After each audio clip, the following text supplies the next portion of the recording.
Okay, we're in exercise 79, and we're going to do problem number 1, and these are geometric. All right, so we're in the geometric section still. So they're telling me what the common ratio is. They're telling me what A8 is. They're saying find A1 and S8. So let me just remind you. And part of the reminding is just, if you know the formulas, right? And I'll write this down for you. If you know that N is equal to A1 times R to the n minus 1. That's one formula you should know. And the other big formula you should know is Sn, the nth partial sum, is going to be 1 minus R to the n, 1 minus R times A1. All right, there's two formulas that are going to allow you to do these problems in this problem set.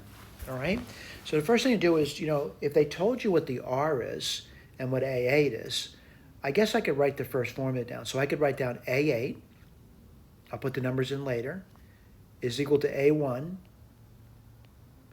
times R. Well, that would be n minus 1, which would be 7. All right, now what did they give me? They gave me R, and they gave me A8. So what do you get?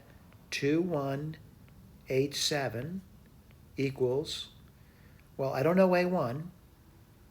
They want A1, by the way, times, what's the R? It's 3, so it's 3 to the 7th power. All right, it's a computation.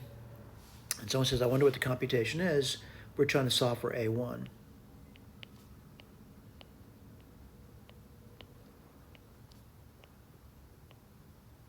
Now, whether you recognize it or not, again, I don't mind using calculators, but this thing's going to turn out to be a pretty nice number. It's going to turn out to be number 1.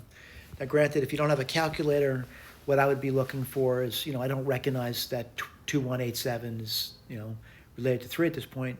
But if you add the digits together, 7 and 1, that's 8, 8 and 8, 16, 17, 18. I know they're divisible by 3, by the way. And you could keep doing this over and over again and eventually get up with 1, all right? What's the next right? I found A1, right? And again, this turns out to be 1. You can do the computation, and we do recommend you do it.